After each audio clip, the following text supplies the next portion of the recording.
بڑے بھائی بہت ناراض ہیں، وہ کہہ رہے ہیں کہ مسلم جو ہے وہ خفا ہے اکھلیش یادو سے، بہت زیادہ وہ بھی خفا تھے، اور آج سے انہوں نے سب سے میرا سوال بھی تھا تو وہ یہی کہتے نظر آئے کہ وہ آئے نہیں، اور ہم نے جو یاتنائیں ہمارے بھائی نے جھیلی ہے، ہمارے پریوار نے جھیلی ہے، وہ اس دیش کو ہمیشہ یاد رہے گا۔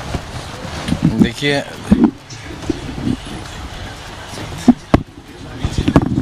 میری تباہیوں میں میرا اپنا ہاتھ ہے۔ ہم پر مقدمے قائم کرانے والے لوگوں میں کون لوگ ہیں؟ سب سے پہلے 8 مقدمے ہم پر قائم ہوئے، اور انہوں نے یہ کہا کہ اعظم خان نے جبراً ہم سے زمینیں چھین لی۔ ان 8 لوگوں نے ہم پر مقدمے کیے یہاں سول کورٹ میں۔ ان 8 لوگوں کے پیمنٹ چیک سے کیے گئے تھے، اور جو زمینیں 2000 روپے بیگھہ کی بھی نہیں تھیں، اس وقت ہم نے کم سے کم 40,000 روپیہ بیگھہ اس کا دیا تھا۔ وہ سارے لوگ مقدمے ہار گئے، اور ہم سے لیے ہوئے پیسے سے ان میں سے بیشتر نے 2 حج کیے۔ اگر 2 بیگھہ زمین تھی تو 8 بیگھہ زمین خرید لی۔ وہ سارے لوگ مقدمے ہار گئے۔ امید وہ یہ کرتے تھے کہ ہم ان کے خلاف اب مقدمہ کریں گے، لیکن ہم نے ایسا نہیں کیا۔ 1989 میں قلعے میں سب سے بڑا بوتھ سینٹر تھا، کانگریس کی سرکار تھی، اور یہاں پر نوابزادہ ذوالفقار علی خان صاحب ممبر پارلیمنٹ ہوا کرتے تھے۔ ان کے بڑے بھائی مرزا علی خان اس وقت زندہ تھے، اور انہیں ہزائنس کا لقب بھی ملا ہوا تھا۔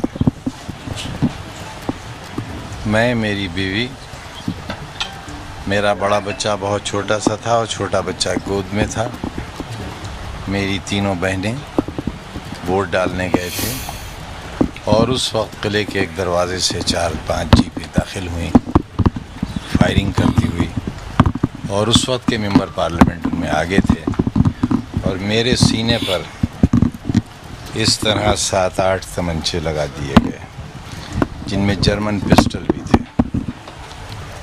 میں ہلکے جاڑے تھے، پرنس سوٹ پہنے ہوا تھا، سب نے گولیاں چلائیں، میرے پیروں پر گرے ریوالورز، لیکن کوئی گولی نہیں چلی۔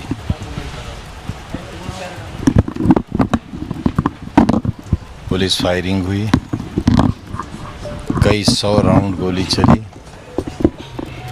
میری موت نہیں آئی تھی، میں نہیں مرا۔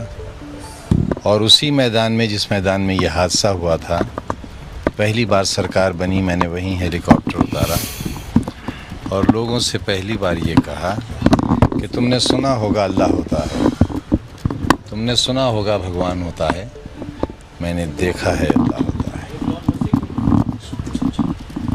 الیکشن کمپین میں تھا پچھلی بار، آپ تو سب پڑھے لکھے ہیں، جانتے ہیں اگر ہیلی کاپٹر کے پر میں مکھی کے برابر بھی کوئی نقص آ جائے تو کریش ہو جائے گا۔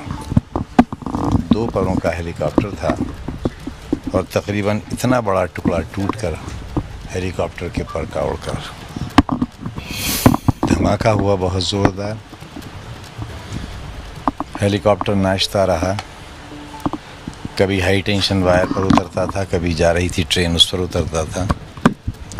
پائلٹس پسینے پسینے ہو گئے، کیونکہ انہیں معلوم تھا کہ اب وہ ختم ہو جائیں گے۔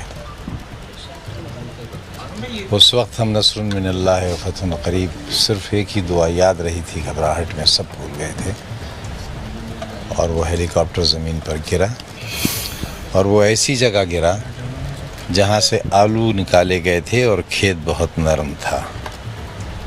جب میں اس وقت نہیں مرا، جب میں قلعے کے میدان میں اتنے میرے سینے پر تمنچے چلائے گئے، تب نہیں مرا۔